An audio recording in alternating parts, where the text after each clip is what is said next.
Hola y bienvenido a este podcast, La Neurona Consciente. Yo soy Flavia, médico residente en psiquiatría y neurología, y tanto si eres nueva por aquí como si eres una de nuestros oyentes habituales, bienvenida y gracias por participar en este espacio conmigo en el que trataremos temas relacionados con el mindfulness, desarrollo personal y psicología cognitivo-conductual, con el fin de mejorar tu bienestar general y prestarte las herramientas que te ayuden a navegar la realidad sin perderte a ti misma.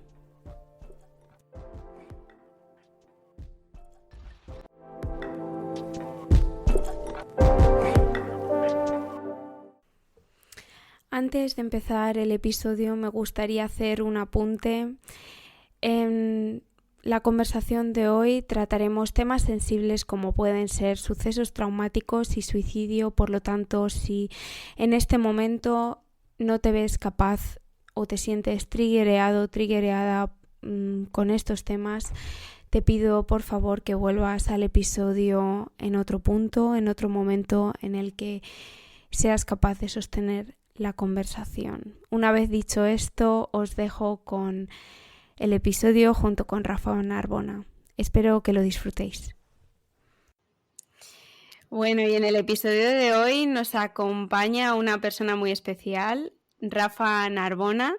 Rafa es filósofo, es profesor de filosofía actualmente retirado y es también autor de casi 6 libros, muchos de ellos que tienen que ver con el tema que tratamos en este podcast, que es la salud mental. Y es que Rafa es una persona que ha tenido que enfrentarse o plantar cara a algunas de las enfermedades más relevantes dentro del campo de la salud mental. Y yo quería abrir el diálogo, Rafa, antes de darte la bienvenida a este episodio, haciendo un llamado a la compasión. Haciendo una llamada a la compasión tanto del que esté escuchando al otro lado, a la tuya, Rafa, por supuesto, que te dispones a compartir pues estos pedacitos de tu vida con nosotros, y también a mi compasión, que muchas veces como terapeuta o desde la perspectiva, la gafa del psiquiatra, es tan difícil vincular con historias, ¿no? Y quería citar en este punto a uno de mis autores favoritos, Erich Fromm, que dice que el amor y la compasión abren la puerta del bienestar. Así que con esto te doy la bienvenida, Rafa. Gracias por estar aquí. Muchas gracias a ti, Flavia. Es un placer poder hablar contigo, porque además de una excelente profesional, de una gran psiquiatra, eres la hija de un gran amigo, con lo cual es una experiencia doblemente grata. Solo aclararte una cosita, yo he publicado hasta ahora 6 libros, solo el primero habla de la enfermedad mental, pero es un tema que he retomado en mi último libro, el 7º, que no saldrá hasta enero de 2024. Parece que he cerrado un ciclo, ¿no? Porque mientras tanto he escrito sobre la mística, he escrito sobre Tintín, sobre literatura, he escrito cuentos, y ahora pues parece que concluyo un círculo que empezó en el 2013, cuando escribí Miedo de ser dos, que es una obra que está redactada en un momento de mucho sufrimiento, pero también de cierta esperanza, y ahora que, bueno, en el 2024 he superado completamente la enfermedad, pues parece que he terminado una larga travesía o una escalada, como digo en el libro, por una pared helada. Sí, esa escalada que muchas veces no sabemos a dónde nos lleva muy bien, pero que desde la cima todo se ve diferente. Y quizá puedes contarnos un poquito sobre qué enfermedad o a qué enfermedad en específico te estás refiriendo y cómo ha sido tu historia con la enfermedad en sí. Sí, bueno, yo perdí a mi padre con 8 años. Para mí eso fue una experiencia muy traumática porque estaba muy apegado a él. Y 10 años más tarde se suicidó mi hermano mayor. Además, también un 2 de junio, que era la fecha en que había muerto mi padre. No sabemos por qué lo hizo, porque no dejó ninguna nota aclaratoria. Y bueno, pues ya a partir de esas dos experiencias tan traumáticas, se me quedó un carácter triste, melancólico, propenso a la depresión. pero como tal, la depresión no aparecería hasta mucho después, yo calculo que hacia el año 2004, Mm, y es cuando me vi un poco desbordado por una serie de problemas en mi entorno, en fin, no solamente las pérdidas, sino problemas de salud de otra índole, de familiares, problemas laborales. Total, que bueno, a mí en ese momento se me presentan todos los síntomas de una depresión, acudo a un psiquiatra. mm, En España, pues bueno, pues la psiquiatría tal vez tiene menos recursos que en otros países, te dedican menos tiempo. Y bueno, mm, pues los síntomas rápidamente me diagnostican una depresión y me mandan un antidepresivo que es amitriptilina, un mm, tricíclico que se comercializa con el nombre de tristizol. 2 meses después, la depresión estaba salpicada de altibajos, tenía cuadros de euforia, mm, verborrea, dormía muy poco, hice algunas mm, compras irresponsables, estaba muy irritable. Y bueno, pues cuando se lo conté al psiquiatra, en apenas 15 minutos dijo, pues a lo mejor es bipolaridad. Lo mm, cierto, intentaron tratarme con litio, con Plenur, no lo toleré, me provocó como mm, convulsiones y seguí con el triptisol. Y bueno, mm, mientras consumía este fármaco, yo estaba experimentando unos cambios muy bruscos en mi estado de ánimo, a veces mm, pues, con minutos de diferencia. mm, mm, A mí me ha costado mucho trabajo comprender que los síntomas de manía estuvieron provocados por el fármaco y que el diagnóstico de mm, bipolaridad se hizo de una manera sumamente imprecisa, sumamente mm, apresurada, sin un examen a fondo y que yo lo que sufría era pues una depresión, no una depresión endógena, si es que existe algo así, yo soy un poco escéptico, sino una depresión causada por unas circunstancias sumamente adversas, ¿no? Y mm, bueno, pues estuve entre el año 2004-2014 con este fármaco, pasando por un mm, auténtico infierno. En el 2012 me jubilaron por la enfermedad y pues yo pues, pensé en ese momento, parecía que mi vida había finalizado, que ya no podía hacer nada ya, más, claro. pero yo creo que el ser humano tiene un fuerte, como todos los animales, somos una especie más, un fuerte instinto de supervivencia. Queremos vivir Mm, y queremos mm, disfrutar de la vida. Nos mm, pase lo que nos pase, eso está, yo creo, en nuestro ADN. mm, Y yo me agarré a la escritura. Desde el año 2004 colaboraba con El Cultural, que es una revista cultural española, y dije, bueno, pues voy a intentar escribir más. mm, Y al principio me costó muchísimo. Por eso yo en mi libro utilicé la metáfora de una pared helada, porque yo creo que ante la enfermedad nuestra capacidad de decidir a veces queda hasta totalmente anulada. mm, Pero sí. yo recuerdo el caso de un alpinista o un senderista que quedó atrapado en un cañón, hay una película sobre esto, y quedó atrapado por un brazo, le aplastó una roca a un brazo, Mm, no podía salir. Su mm, destino era morir allí de frío o de hambre, e hizo algo increíble. Con una pequeña navaja se cortó el brazo. Se cortó el brazo. Sí, ostras. hay una película sobre esto. Sí, Se cortó el brazo, se seccionó el brazo, que eso debe sí. provocar un dolor inenarrable, Mm, y mm, logró huir y bueno, pues caminando consiguió pues que le socorrieran, con lo cual mm, yo creo que hay que transmitir que es cierto, por un lado, que la enfermedad disminuye dramáticamente tu capacidad de actuar, pero al claro, mismo tiempo siempre hay una pequeña posibilidad de hacer algo. Y yo, bueno, sí. pues yo me agarré a la escritura. Mm, Y al mismo tiempo empecé a leer muchos manuales de psiquiatría, muchos ensayos, y a mí había cosas que no me cuadraban. mm, De forma ujú, unilateral, decidí dejar la medicación de una manera progresiva. Yo estaba tomando en aquel momento triptizol, trileptal, mm, que es un estabilizador, y noctamid, que es un sí. hipnótico para conciliar el sueño, el ormetazepam, si no me equivoco. Mm, Lo mm, cierto es que, bueno, hice una escalada muy progresiva, tardé 2 años en quitarme la medicación y para mí eso constituyó una liberación. Y lo que sí. ya terminó de ayudarme a superar la depresión es que cambié el punto de vista Mm, con el que yo afrontaba la vida. Y de sí. hecho eso es lo que ha inspirado mi último libro, Mm, que es un canto al ser humano, a la vida, a la libertad. Y yo creo que, bueno, el problema es que muchas veces los sentimientos nos impiden seleccionar las ideas que nos ayudan a vivir mejor. mm, Ha sido todo esto un proceso muy largo. Yo estoy sin medicación desde el año 2018. ujú, La única secuela que me ha quedado es a veces algún problema para dormir, pero por lo demás me encuentro en un mm, momento estupendo y lleno de esperanza y me gustaría transmitir esta sí. esperanza a otras personas que están pasando por lo mismo. Sí, sí.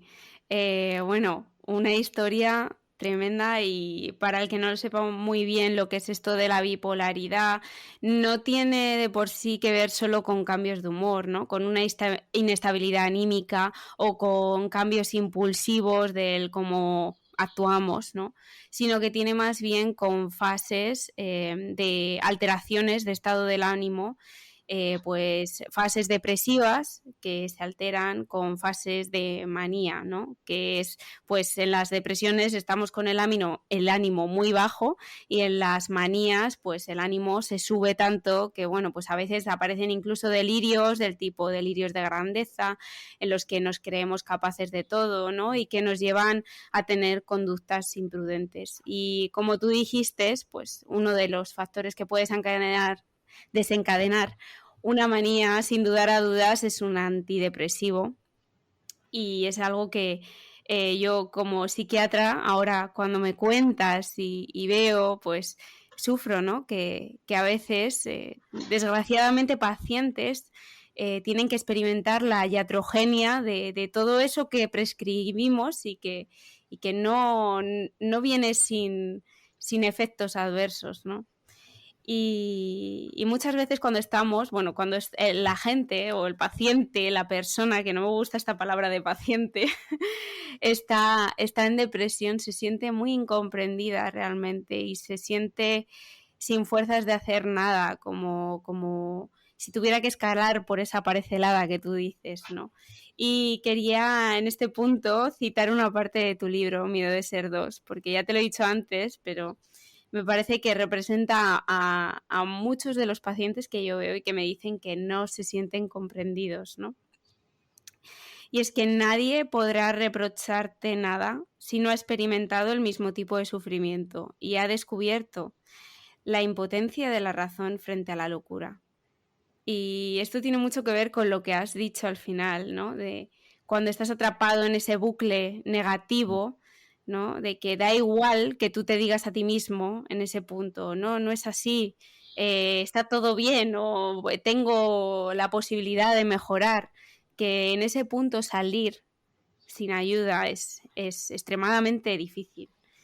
Y por eso quería preguntarte un poco, o sea, el proceso diagnóstico nos lo has contado, pero ¿cuál ha sido tu experiencia terapéutica, ¿no? O sea, más allá de la psicofarmacología, ¿cuál ha sido la experiencia que has tenido como paciente con bipolaridad?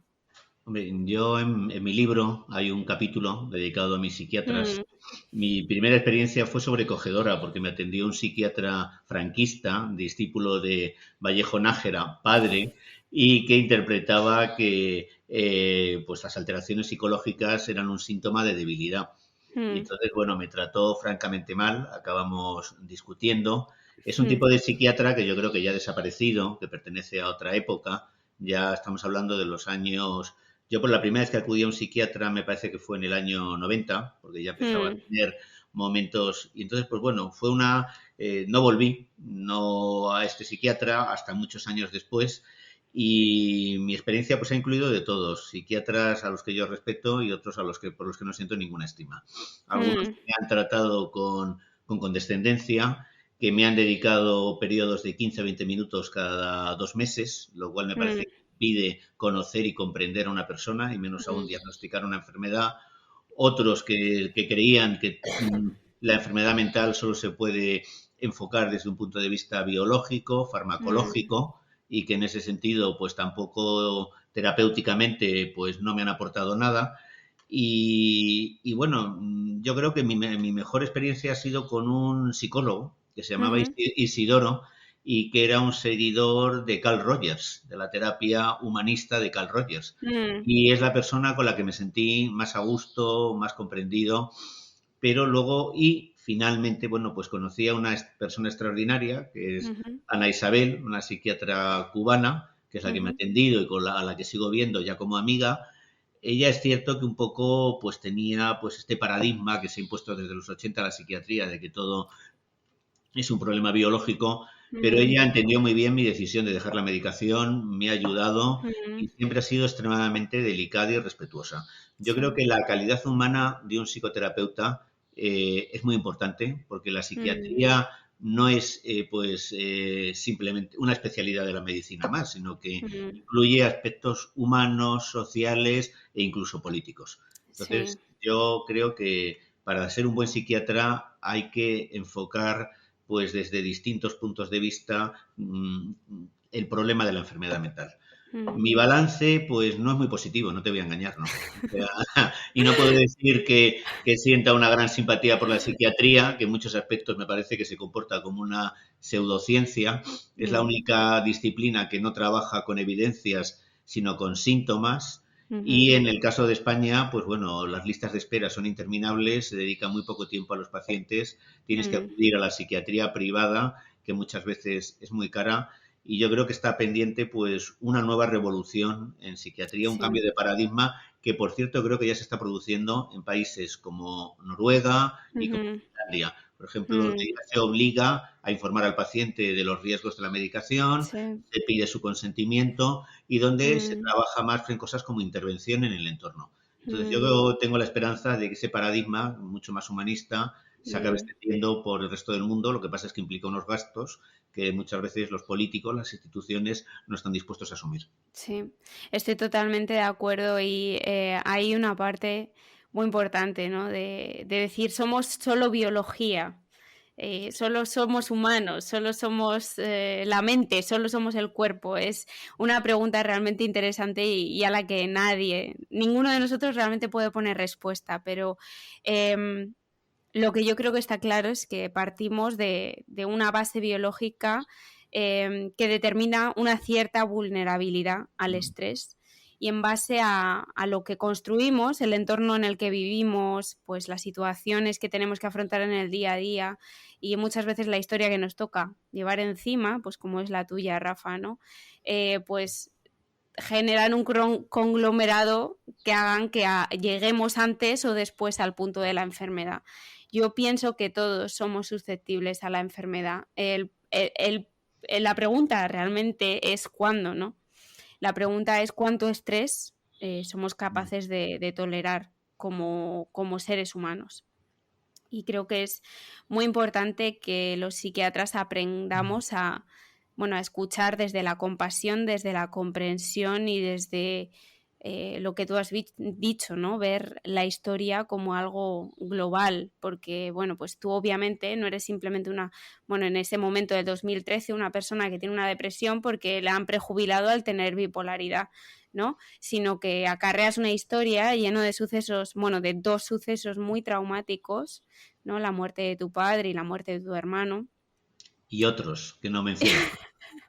Y otros, pero que quiero decir, obviamente juegan un factor importante en cómo tú interpretas. Y creo que sí que es importante que el valor del terapeuta o pues la labor nuestra está en saber cuál es la perspectiva del paciente en base a los sucesos que ha vivido, ¿no? En base a las relaciones que ha tenido en su núcleo familiar, en base pues, a las pérdidas, en base a esos sucesos traumáticos y saber buscar de forma conjunta una solución que no depende muchas veces solo del paciente, ¿no? Sino también del entorno, porque si obviamente tú tienes un ambiente familiar en el que te están pues maltratando psicológicamente, pero no puedes irte porque no tienes métodos para financiarte, pues obviamente no es fácil decir a esa persona vete y ya está, ¿no?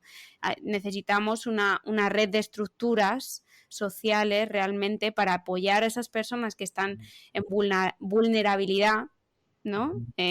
Psicológica y ayudarlas pues de alguna manera autorrealizarse, ¿no?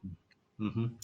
Sí, yo quería comentarte el tema de Mm, de la prejubilación, ya que has mencionado. sí. Hay, bueno, hay yo creo como por lo menos en la Comunidad de Madrid, una directriz que cuando aparece algún tipo de Mm, diagnóstico de salud mental, especialmente cosas como la bipolaridad o la esquizofrenia, pues, y eres funcionario público, como era mi caso, y trabajas en un ujú, sector como la enseñanza o la medicina o las fuerzas de seguridad del Estado, se jubile inmediatamente a esas personas. sí. Y de hecho yo ya he conocido más de un caso y gente que ha mejorado, ha intentado regresar a sus trabajos y no se lo han permitido. Mm, Yo Además, me coincidió la jubilación con una época muy conflictiva en Madrid, con Ujú, muchas protestas por parte de los profesores contra el gobierno de la comunidad por los recortes que se estaban aplicando en mm, la enseñanza. Yo tenía un blog donde pues escribí mucho sobre este tema y lo cierto es que a mí me jubilaron en 3 meses sin pasar por tribunal médico ni por ver a un inspector médico. Mi jubilación tuvo también un componente de represalia, claro, pero sí es cierto al mismo tiempo que basta tener un diagnóstico de bipolaridad para que en sí, muchos casos eso represente muerte laboral. Yo había fíjate. aprobado además la oposición con el número 1. Mm, ¿Qué puede hacer una persona con un diagnóstico así si encima le jubilan, no le dan la oportunidad de demostrar lo que puede aportar a la sociedad? mm, Hay un estigma terrible, ¿no? sí. Terrible y un prejuicio que yo, a pesar de que se habla mucho de la enfermedad mental, creo que sigue, que persiste y que va a ser muy difícil acabar con él. Sí, es cierto, y es que muchas personas, bueno, la gente, entre comillas, normal, porque es que esto también, ¿no? ¿Qué es lo que interpretan, no? Cuando dices a alguien, tiene esquizofrenia, ostras, a mí me han dicho muchas veces, no tienes miedo de trabajar en psiquiatría, ¿no? No tienes miedo de estar ahí haciendo una guardia en un hospital que es puramente psiquiátrico y estás tú sola. Y digo, pues no tengo miedo, ¿no? Pero esos son el tipo de preguntas que aparecen pues, por parte de colegas de otros ámbitos, ¿no? En el campo de la medicina o fuera de la medicina. Entonces, existe un estigma que es real, que forma parte de incluso de la cultura médica, ¿no? Entonces, ¿cómo has aprendido tú a lidiar con el estigma de la enfermedad mental? Eh, que lleva la sociedad y cómo crees que podríamos mejorar el enfoque que tenemos. Bueno, en primer lugar, el cine tiene mucha culpa de ese Mm, estigma. Películas infames como Psicosis de Alfred mm, Hitchcock, que me sí. parece probablemente una de sus peores películas, ¿no? Y que transmite la imagen de que las personas con problemas de salud mental son violentas, cuando hay Mm, infinidad de mm, estudios que demuestran que no es así, que la mayor mm, parte de las conductas violentas proceden de las personas calificadas como normales. Y una cosa de la que mm, no se habla es que los enfermos mentales sufren muchas más sí, agresiones que una persona sana, sí. especialmente las mujeres. Yo que he Mm, hecho terapia de grupo, pues he visto muchos casos de chicas jóvenes que habían sufrido abusos sexuales durante un brote psicótico, una crisis de manía, un mm, cuadro de depresión, y ese es un dato que no se airea suficientemente en los mm, medios, que son sí, personas vulnerables, sí, sí. casi nunca violentas, raramente Mm, no más violentas que una persona normal, pues si alguien es violento ya desde niño, pues mm, también lo va a ser si tiene una enfermedad mental. Pero eso es algo que sí. forma parte de su historia, que no está asociada tanto a la patología.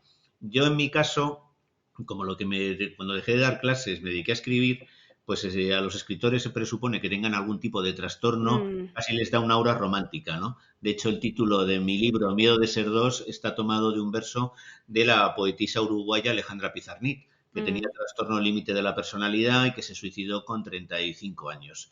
Entonces, pues bueno, dentro del campo en el que yo me muevo, el estigma no es tan fuerte. Sí me lo he encontrado, por ejemplo, incluso en médicos de cabecera, sí, que sí. médicos de cabecera que a mí digo, bueno, ¿dónde están Mm, esos médicos humanistas y cultos que deberían no solamente mm, leer manuales, sino también novelas, historia, etcétera? Y me he mm, encontrado en médicos de cabecera muchos prejuicios en sí, ambientes laborales. Yo hace ya tiempo que decidí no ocultar lo que me sucede. No claro. hay nada que me avergüence. He hecho algunas tonterías cuando he estado enfermo, yo qué sé, Mm, correr con el coche más de lo que debía, hacer compras irresponsables, pero no he hecho nada, no he lesionado a nadie, no he hecho daño a nadie, no tengo nada de lo que avergonzarme. Es más, fundamentalmente, me he hecho daño a mí mismo. sí. Yo con el libro que voy a publicar, pues también doy la batalla con este tema contra la sobremedicación que se está sufriendo, contra la psiquiatrización de las conductas, y es algo que reconozco que todavía me molesta, porque Sí. cuando decirle a alguien, a mí me diagnosticaron bipolaridad, ya suele crear una actitud de desconfianza, rechazo, se cuestiona tu capacidad. A mí me avala el hecho de que escribo, publico libros, etcétera. Mm. Pero una Como si persona, fuera un problema de la voluntad, ¿verdad? ¿No? Como si enfermar en este aspecto fuese un problema de la voluntad de la persona. sí, sí, bueno, es una de las tonterías que creen Mm, las personas que no conocen esto y creen que es una debilidad de carácter. La depresión es una enfermedad con el mismo grado de fatalidad que una diabetes. Es algo que Sí. tú no puedes controlar a placer. Si lo pudieras controlar a placer, no sería una enfermedad. Y no se debe confundir con la melancolía, porque todos tenemos momentos de melancolía. La depresión fundamentalmente es un momento donde uno pierde el instinto de supervivencia, el deseo de Mm, vivir, la capacidad de disfrutar de las cosas, de ilusionarse con ellas y anhela intensamente morir. Yo creo que sí, lo que caracteriza al depresivo es el deseo intenso de morir. sí. Entonces, pues nadie escoge eso. Es una Mm. cosa que te sobreviene. Sí, sí, en la depresión aparecen síntomas, bueno, lo llamamos síntomas, ¿no? Como son pues la apatía, la falta de ganas de hacer algo, la falta de sentimientos placenteros, hay una falta también de valor propio, se crean incluso muchos sentimientos de culpa, pero una culpa que no tiene una causa, bueno, o sea, que no está, por así decirlo, bien argumentada, sino que es una culpa excesiva.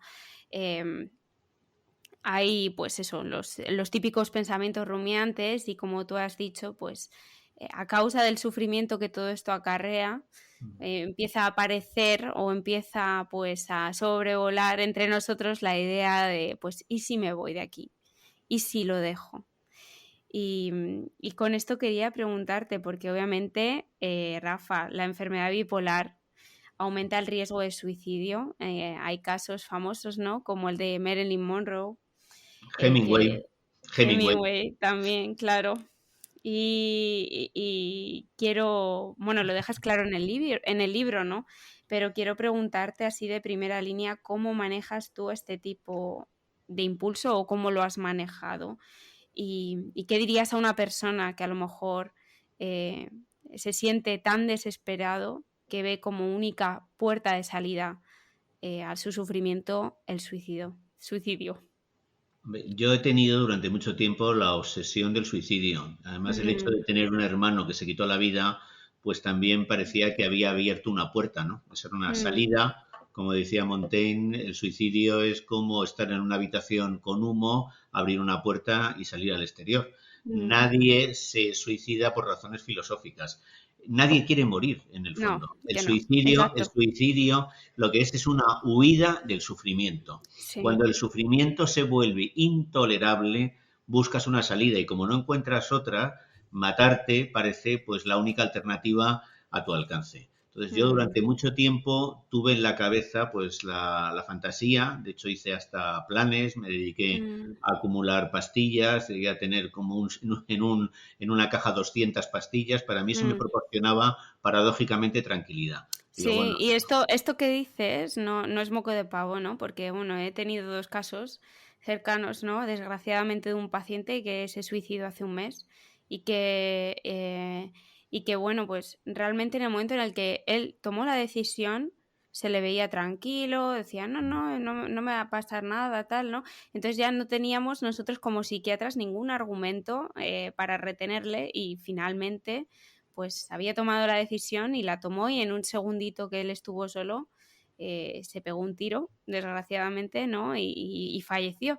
Y es que la enfermedad es así, ¿no? Hay una mortalidad detrás de la depresión que está ahí. Y realmente el momento de la toma de decisión genera alivio. Y eso es lo que las personas no saben, ¿no? Que es importante hablar del suicidio, no por generar miedo, por reactivar conflictos internos o por triggerear a personas, sino porque genera alivio hablar de ello y genera alivio compartirlo, al igual que, bueno, pues la conducta en sí, en el momento, justo antes, pues a la persona la empodera, ¿no? De que puede realmente hacer algo para salir de la situación.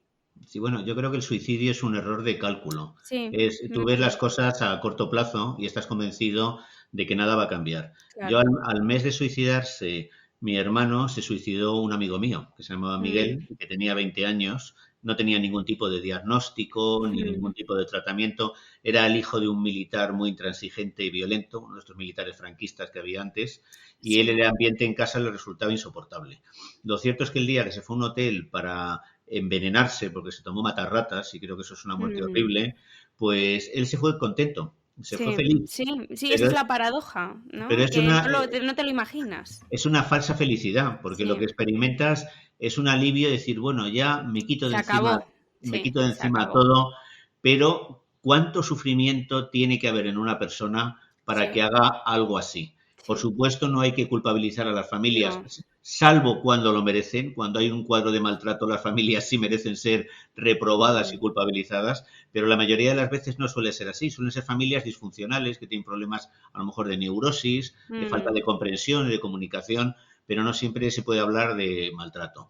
Yo las ideas suicidas las abandoné hace mucho, es que ni se me pasa mm, por la cabeza. Según recobré poco a poco la ilusión por vivir y dejé la medicación, pues es algo que ya ha desaparecido, ¿no? Ni siquiera mm, lo contemplo como posibilidad, pero durante 10 años estuve con la idea pues muy, muy arraigada, ¿no? Y además eso, acumulando pastillas, yo si sí. perdía, luego a veces me arrepentía, las tiraba, pero volvía a acumularlas, porque me proporcionaba tranquilidad. O sea, decía, bueno, tengo esta herramienta, 200 pastillas del ormetazepam, y si me las tomo, se acabó. Lo que sí me sucedió a mí es que yo hice como pequeños mini suicidios que consistía en abusar de la medicación para Mm, prolongar las horas de sueño. ya. Entonces yo decía, bueno, pues en vez de estar 8 horas, quiero estar durmiendo 14. Mm, Y en una de estas, el que lo cuento en mi libro, el 6 de enero de 2006, pues en la noche del 5 de enero, que fue para mí muy triste, me tomé, no sé si 3 o 4 pastillas de Noctamiz, con la idea, mm, y más el antidepresivo.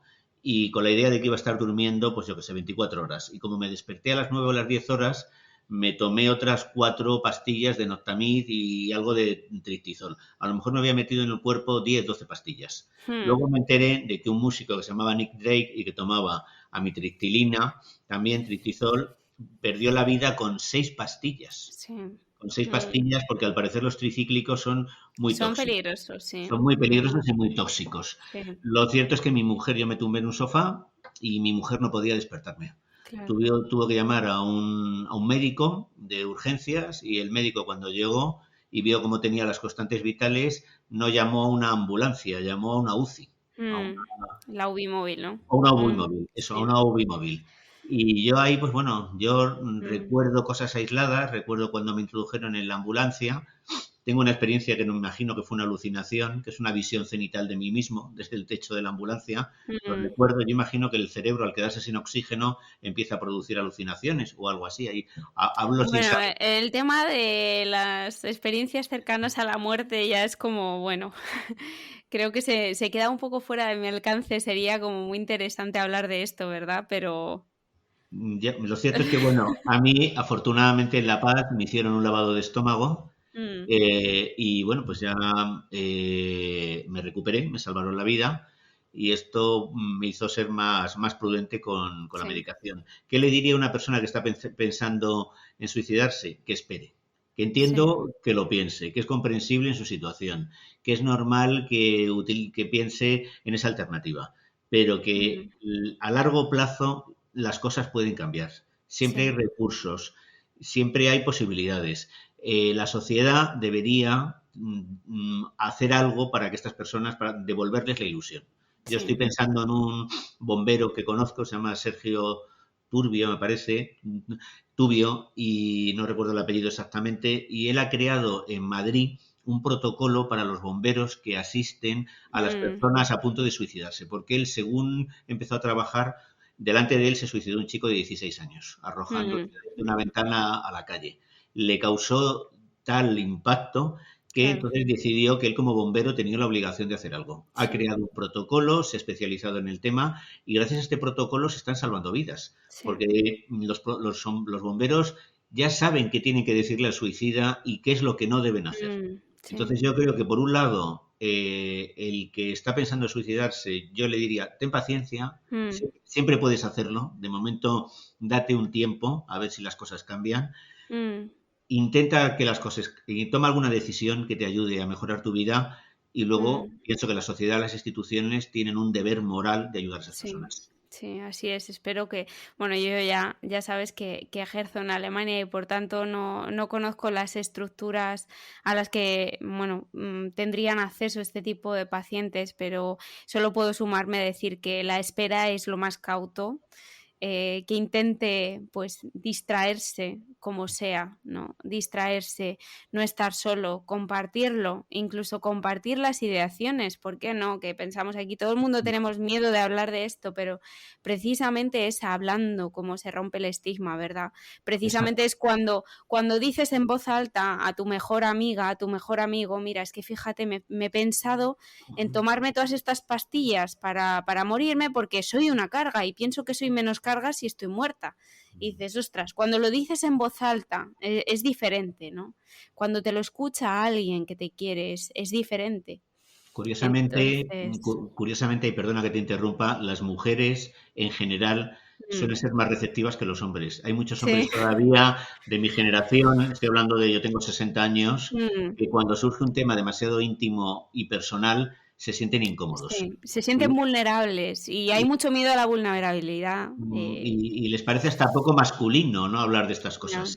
Claro, Entonces, claro. este concepto de masculinidad totalmente Sí. tóxico, ¿no? Y que viene pues de una sociedad patriarcal. Mm, Pero en eso yo imagino que las cosas están cambiando y las mujeres suelen ser más receptivas. Y como tú dices, hay que hablar sí, y buscar, porque hablando la angustia disminuye.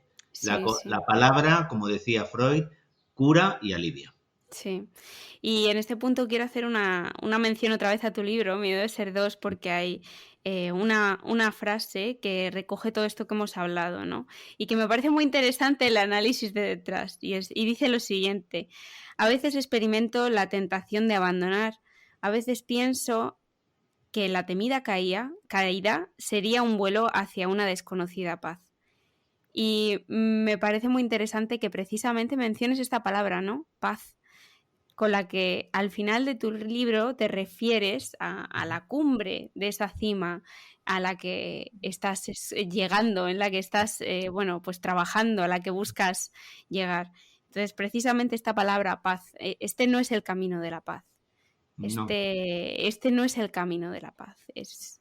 Es un atajo que no sabemos a dónde lleva, pero hay una prolongación sin echar culpas, ¿no? Porque esto tampoco está bien, ¿no? Decir, piensa en tu familia, ¿no? Piensa en los que dejas, ¿no? Pero también hace falta un trabajo como terapeutas, de hacernos cargo del resto, ¿no? De hacernos cargo de los que quedan con esa herida como la tuya, ¿no? De tu hermano, de su suicidio.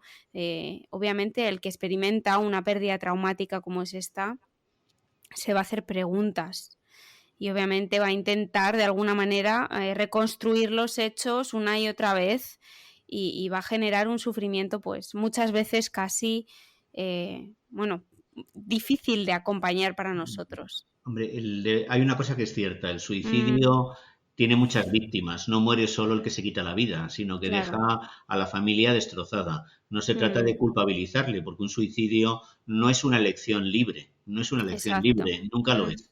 Pero sí es cierto que yo, por ejemplo, no puedo tener una foto de mi hermano en ninguna parte de mi casa mm, porque lo que me aparece al mirarla no es las cosas que compartimos, sino mm. la forma horrible en que murió. Entonces, Desgraciadamente, ¿no? Es entonces, lo que queda, el pozo. y entonces, pues claro, evidente, la única manera de prevenir el suicidio, yo creo que es crear una sociedad más humana, porque, por ejemplo, también cada vez hay más casos de Mm, suicidio de adolescentes en España, en Estados mm, Unidos, imagino que en Alemania, y muchas veces son fruto del maltrato escolar. Yo he sido profesor 25 años mm, y he visto la crueldad de muchos alumnos con sus compañeros, con los compañeros sí. más débiles y vulnerables. Yo creo que la medida en que logremos construir un modelo de sociedad más humano y que Mm, afecte a todos los ámbitos, la medicina, las aulas, los trabajos, disminuirá la tasa de suicidios. Pero ahora mismo pues tenemos un modelo que tiene pues, como un carácter neoliberal de la búsqueda del éxito individual y de la indiferencia hacia lo colectivo. No se mm, trata de copiar el modelo asiático, donde lo colectivo es más importante que lo individual, pero sí es importante saber que no somos solo individuos, sino que también mm, formamos parte de una comunidad y que los otros también son responsabilidad nuestra, no son simplemente extraños. A mí hay un planteamiento que siempre me ha horrorizado y es la gente que dice, a mí solo me importan mis hijos o solo me importa mi ya, familia. Es cierto que tus hijos evidentemente son lo más importante, pero eso no mm, significa que no te importen los demás. claro. Entonces, yo creo que, bueno, los psiquiatras, si hacen bien su trabajo, pues en realidad, pues podrían ser como una especie cuidadores del alma, ¿no? No siempre Bueno, lo es son. que es lo que somos, ¿no? A mí alguna vez me han dicho, es que, joder, hacéis como eso, la labor del cura, me dijo alguna vez. No porque Aunque no, no, porque... no, porque el cura culpabiliza Ah, ostras, claro, y claro, claro, manipula, sí, sí, salvo sí, algunos casos, que yo conozco curas excelentes, pero sí. hay muchos que utilizan pues lo que ellos llaman la tutela espiritual para Mm, manipular. cierto. En cambio, los psiquiatras, si son buenos psiquiatras, lo que intentan es respetar la libertad individual del Mm. paciente y ayudarle a estar bien. Me parece un trabajo estupendo, pero Sí, yo y, creo que es, o sea, según mi perspectiva, es como acompañar al paciente a encontrarse a sí mismo, porque creamos un personaje con el que salimos, ¿no? A la realidad, con el que salimos a llevar a cabo, pues nuestro trabajo, nuestra vida diaria, con cierto tipo de expectativas que nos autoimponemos. Y yo lo que veo es que sobre todo mujeres construyen este carácter o este personaje, ¿no? Tan idealizado, ya no solo en base a pues las demandas patriarcales, sino incluso demandas sociales ahora en este mundo de las redes, ¿no? De Instagram, bueno, YouTube, Twitter, todo este tipo de cosas. La vida idealizada de los demás se nos cae encima de las nuestras, ¿no? Y creamos, pues, estos avatares con los que nosotros pensamos que nos producimos a nosotras mismas, y al final llega un punto de verdad que yo lo veo, que es cuando este traje, este disfraz pesa tanto que ya no lo aguantas, ¿no? Y yo creo que la labor del psiquiatra es ayudarte a quitar todo eso que te sobra, ¿no? Para que aprendas a ser tú. sí, Esa es es cierto. mi Sí, interpretación. sí, es cierto. Hombre, las expectativas desmedidas, ser muy exigente con uno mismo no es bueno, Sí, pero tampoco es bueno abandonar. O sea, exacto. a mí me ha ayudado mucho el ser capaz de ser disciplinado. Mm, Desde que me jubilaron en el año 2012 hasta ujú. ahora, he escrito 1.500 artículos y he publicado 6 libros, lo Wow, sí, cual no es moco de pavo, ¿eh? lo cual no significa que no me haya costado mucho, ¿no? Y de hecho me ha Mm, costado mucho llegar a una gran editorial como Penguin, que va a publicar mi próximo libro. mm, Pero por otro lado, es que yo tenía la sensación de que estaba en el interior de un volcán que tenía la mm, intención de tragarme y reducirme a cenizas y que la única alternativa que tenía era salir al exterior. Me estoy acordando de otra historia de supervivencia de dos personas que quedaron atrapados en el interior de un cráter. Es que son cosas parecidas.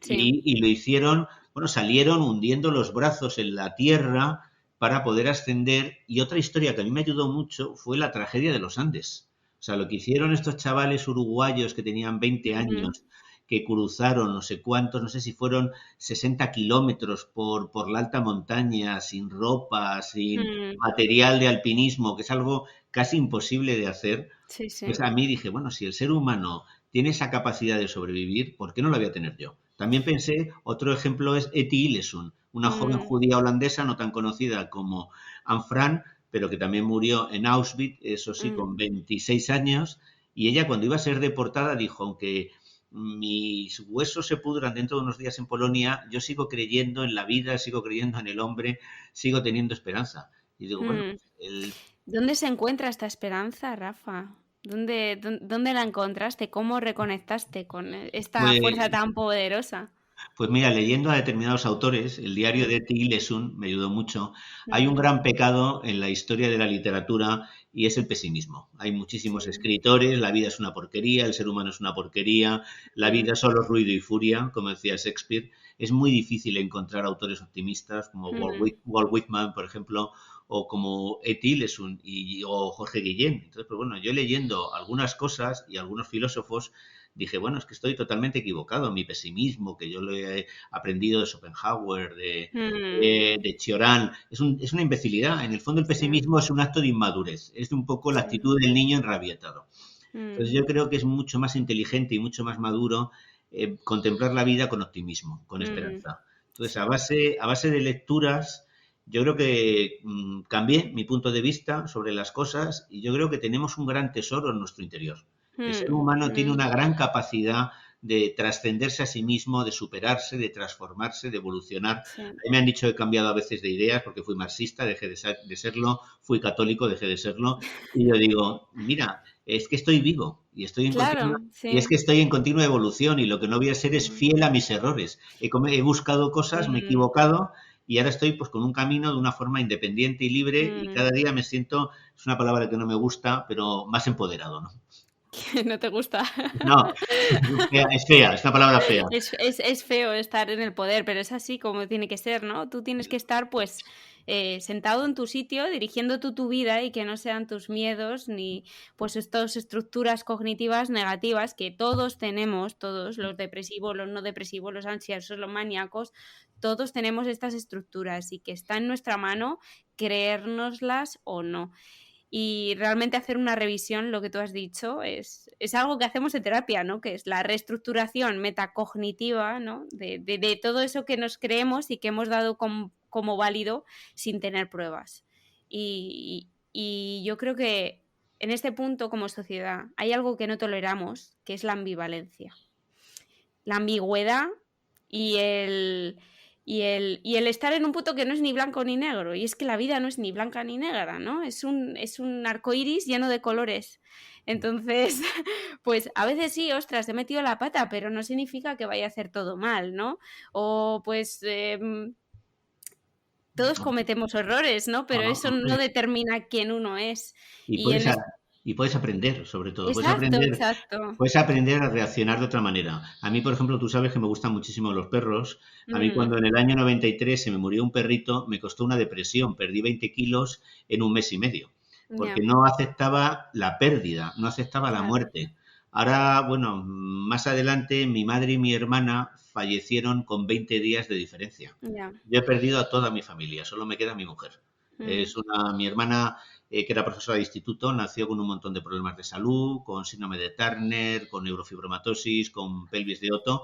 A pesar de todo, ella luchó por su autonomía, fue profesora de mm, biología durante 32 años, pero una avalancha de microinfartos cerebrales la dejó primero en silla de ruedas y finalmente acabó con su vida. A los 20 días falleció mi madre, que tenía una demencia tipo Alzheimer y que mm, convivía con nosotros. Me sí, dolió muchísimo, claro. pero no impidió que yo continuara desarrollando mi vida. Y otra cosa que me ayudó mucho, que me preguntabas de dónde he sacado fuerza, Sí, y ha sido de cuidar a los demás. O sea, sí. cuando yo digo que mi mujer y yo hemos cuidado a mi madre durante 5 años y medio, había que bañarla, había que vestirla, había que Mm, ayudarla a comer, había que llevarla al baño, limpiarla, pues todo eso, en vez de vivirlo como algo penoso, doloroso, lo vivimos con mucha alegría y nos mm, ayudó a mejorar nuestra autoestima y a sí. sentirnos mejor. Entonces yo creo que cuidar a Mm, los otros, que le mm, puede pasar a un psiquiatra cuando tienes la sensación de que has acariciado el alma del otro y le has ayudado a sentirse mejor, te sí, tienes que ir a casa con un bienestar enorme. sí, sí. Entonces dices, bueno, yo he ayudado a una persona a reconstruir su vida. Pues a mí Mm, cuidar a mi madre. He llegado a tener 9 perros, casi todos recogidos, con historias de mm, maltrato. A mi hermana, que también se quedó en silla de ruedas, bañarla, todo.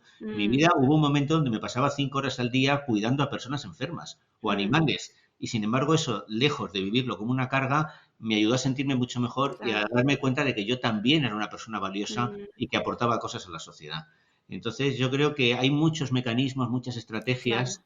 eh, Me sale aquí que hemos perdido un momento la conexión, pero que ha Ah, vuelto. no, ha vuelto.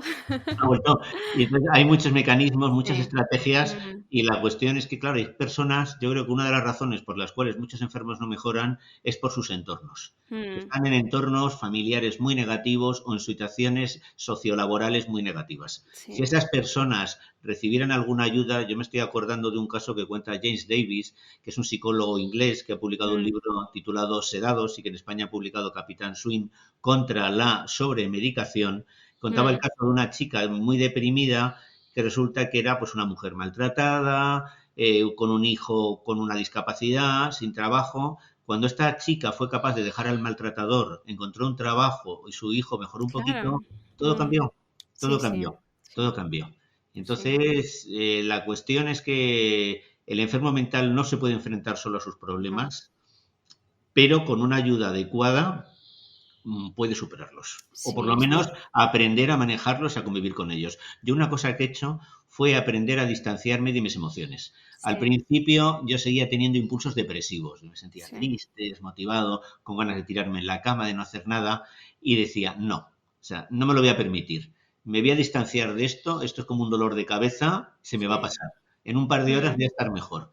Y entonces, pues mm. bueno, esa forma de distanciarme de mis emociones negativas también me ayudó con el tiempo a que desaparecieran. Sí, sí, distanciarse, ¿no? De todo eso. Y yo creo que es muy importante que cada uno sepa qué es lo que puede permitirse hacer o cómo puede permitirse ayudar, salir de uno mismo, ¿no? Que es lo que muchas Mm, veces nos encierra en la depresión, en nuestros bucles, en solo nosotros y no estar en los demás. Y aprender a tolerar lo que es ser vulnerables, ¿no? Y estar ahí fuera, o sea, el crecimiento ocurre solo en la vulnerabilidad. Y la vulnerabilidad da miedo porque te pueden hacer daño, porque puedes sufrir, porque pues puedes estar triste, pero es que eso es también la vida, ¿no? Si quieres crecer, o sea, la semilla que se abre y deja pasar al brote, ¿no? Pues el brote es susceptible a todo, ¿no? Pero solo de ese brote puede llegar a mm. crecer un árbol y Bueno, ojalá aprendamos a sostenerlo, ¿no? claro, como dice el Evangelio, si la semilla no muere, no Sí, fructifica. sí, sí, Entonces tienes sí. un poco que morir para poder crecer, ¿no? Entonces, También, ¿no? Dejar atrás ese viejo yo, esa vieja estructura con la que nos hemos identificado para pasar a ser algo que va más allá de todo eso. claro, Sí. yo he tenido cosas como que me daba terror salir a la calle, me Mm, costaba mucho trabajo montarme en un coche, estaba pues muy apegado a mi casa, vivo en una casa en el campo, una mm. casa bonita, agradable, Sí, entonces sí. Mm, muy agradable, ¿no? Entonces fuera, el exterior me resultaba muy agresivo.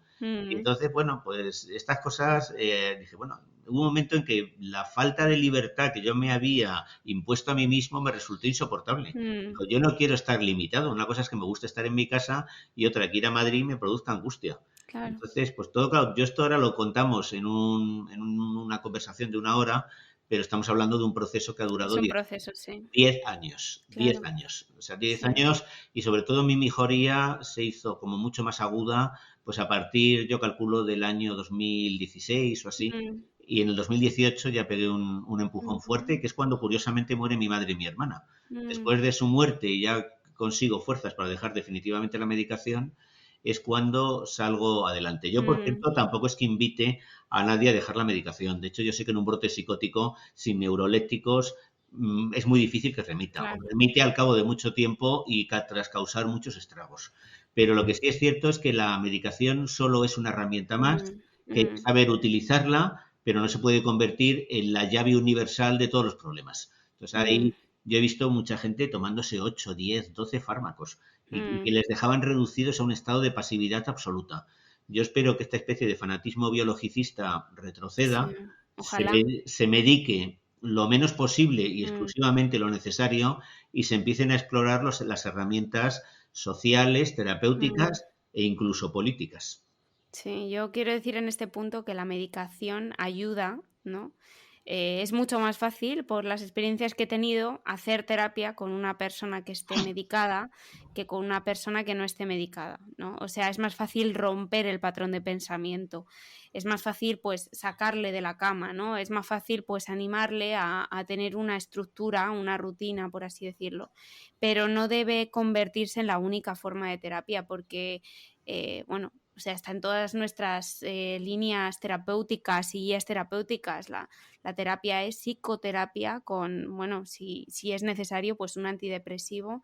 Incluso hay estudios ahora que para el caso del insomnio es 90% más efectivo realizar terapia cognitiva, conductual, que tomar pastillas para el insomnio. Entonces, la ligereza con la que se prescribe todo esto me parece que debe ser reevaluada, ¿no? Porque eh, no damos cualquier pastilla a cualquier persona así como sí, ¿no? Hay que pensar cuáles son las consecuencias que tiene y que también tiene que ser pues un tratamiento con una pauta que comienza pero que finaliza, ¿no? No necesitamos estar medicamentados o medicalizados pues hasta que nos muramos solo porque hayamos tenido una depresión con 25 años. Hombre, pues no sé, a lo mejor tu situación al cabo de un año ha cambiado y no necesitas la medicación, ¿no? Entonces, sí, estoy totalmente de acuerdo con lo que dices y con que hay que, como sociedad, avanzar a un manejo más humanizado, socializado, quizá político, no lo sé, a mí esto de la política no. Yo lo veo muy desesperanzado todo. Yo cuando digo política, Pero bueno, sí, hay una base de recursos que obviamente solo son accesibles a través de una política claro, responsable que se quiera hacer cargo de la salud, ¿no? hombre, claro, si los políticos no dan dinero para la salud Mm, mental, por eso totalmente. yo, ¿De dónde va a salir? hablando con Carlos Galilea, que es un locutor de Radio Nacional de España, que Mm, tiene un programa estupendo que se llama Cuando los elefantes sueñan con música, pero que él es psicólogo, curiosamente, me decía, no es que ya la medicación no es un problema médico, es un problema social. Se ha mm, creado un poco un modelo de sociedad medicalizada. Y sí. donde, bueno, a mí, por ejemplo, lo del DSM, yo no sé si ya va por el quinto, el sexto, creo que es el quinto, el manual de diagnóstico de la Asociación Americana de Psiquiatría, Mm, con no sé si hay 300 o 400 tipos de trastornos mentales. Por Dios, sí. esta clasificación, A ver, bueno, esta yo esto como clasificación, psiquiatra lo necesitamos, yo el DSM no lo sigo, nosotros seguimos en Europa, seguimos el ICD-10 o ahora actualmente el ICD-11, ¿no? Y es útil, ¿no? Para tú establecer un diagnóstico, ¿no? Pero tú no significa que vayas a tratar a la persona, pues este tiene un F30, este un F.30, un F30.9, un F.30, no, no, o sea, es la persona, ¿no? Y esa es la labor de ver más allá del diagnóstico, pero que obviamente pues algo tendremos que decir lo que es, ¿no?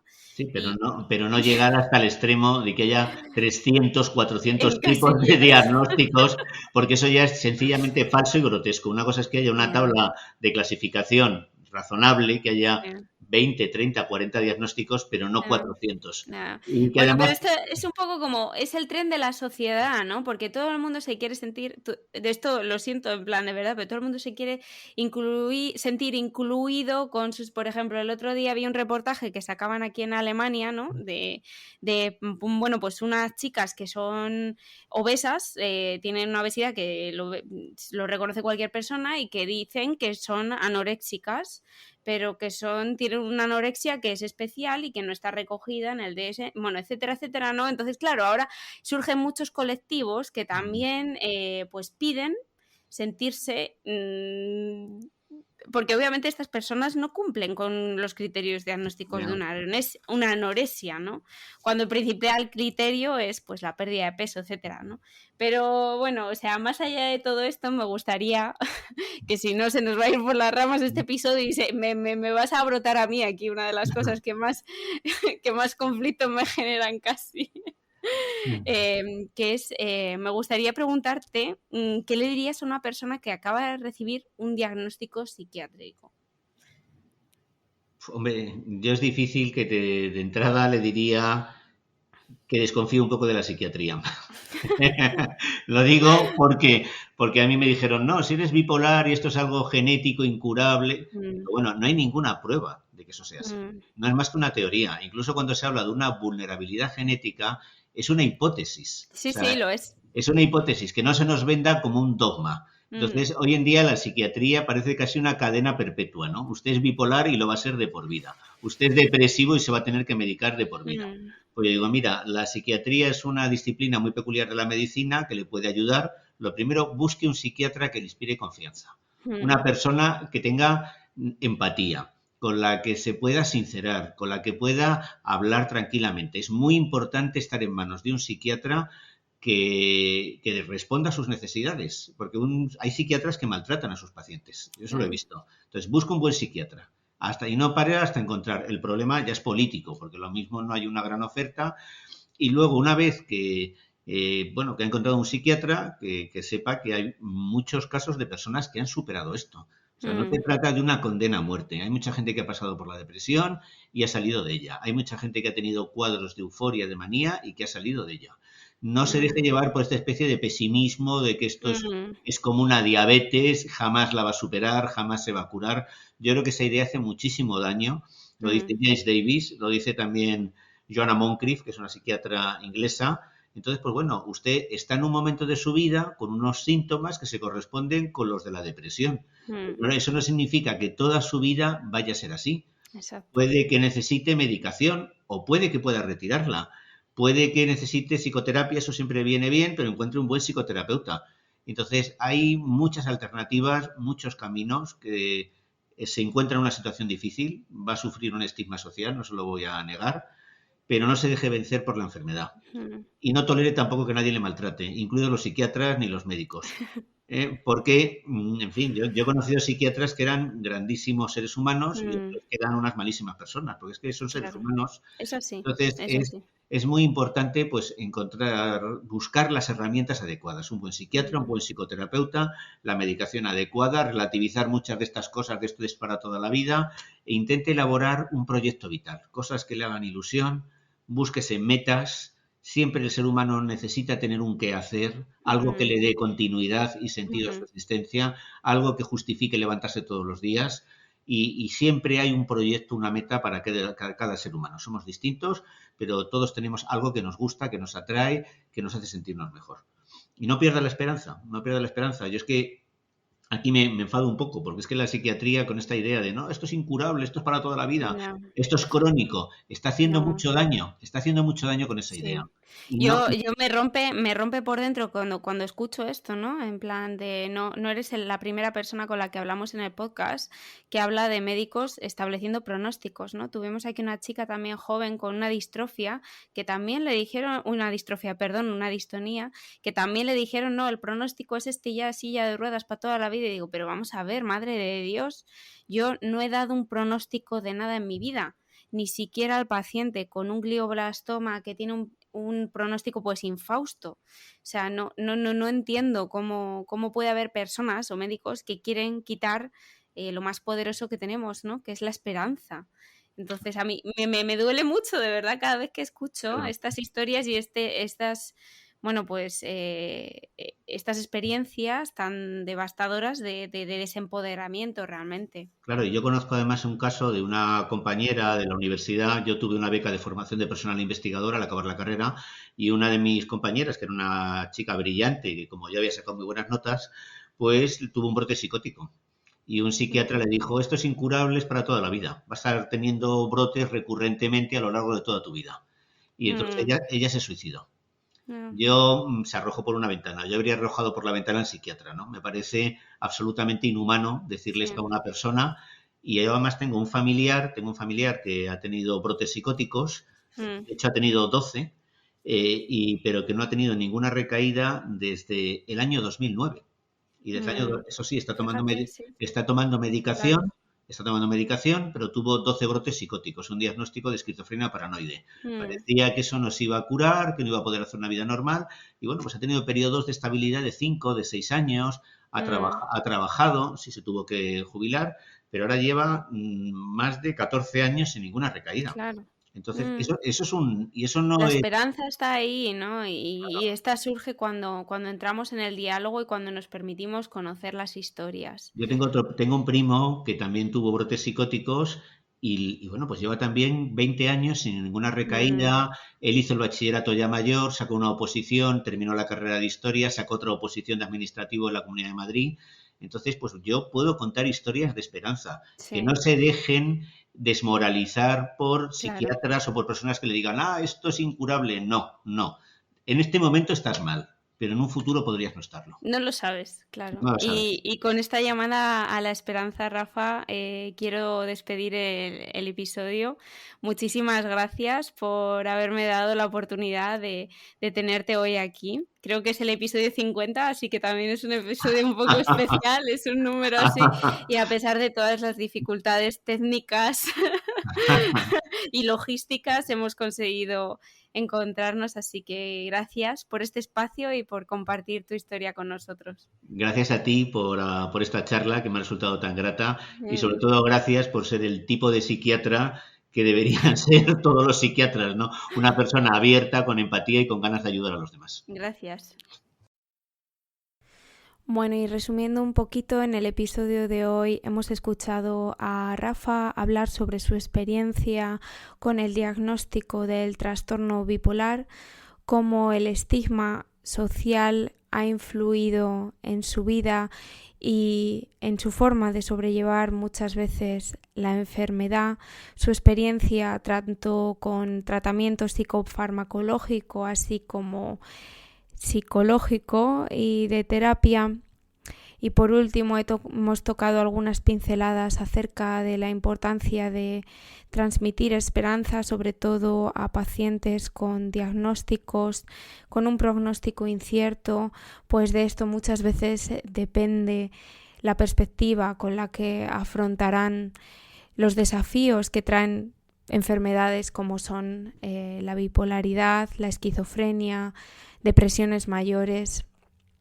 También hemos tocado pinceladas acerca de el proceso diagnóstico y a veces de cómo las guías terapéuticas o guías diagnósticas pueden resultar casi abrumadoras y un tanto deshumanizantes con tantos diagnósticos, pero en este punto, en este momento, quiero recordar que es un intento de la medicina, de la psiquiatría, de englobar completamente al ser humano con sus diferentes características, síntomas y necesidades, un sentimiento de inclusión y de comprensión de todas estas facetas que forman parte de lo que somos. Recordemos que los diagnósticos psiquiátricos han ido cambiando a lo largo de la historia según también nosotros como sociedad evolucionamos, que aspectos que antes se consideraban patológicos ahora son aceptados y que aparecen también dentro de nuestros comportamientos o de evolución como sociedad, situaciones nuevas y desafiantes con las que tenemos que aprender a convivir. Os recuerdo que podéis encontrar el libro de Rafa linkeado en la descripción de este podcast, Miedo de ser dos, en el que él comparte su historia y cómo ésta ha influido en su bienestar emocional. Espero que esta conversación os haya servido para reflexionar un poquito acerca de las enfermedades mentales y lo que se esconde detrás de todo esto. Si has llegado hasta aquí, te agradezco haber pasado este rato conmigo. Suscríbete o deja un rating. Si te ha gustado este episodio, compártelo con alguien si crees que le puede ayudar. Es algo que me ayuda a seguir creciendo y creando contenido para este espacio. Te recuerdo que puedes encontrarme también en Instagram como La Neurona Consciente. Esto ha sido todo por hoy. Con esto me despido y hasta pronto.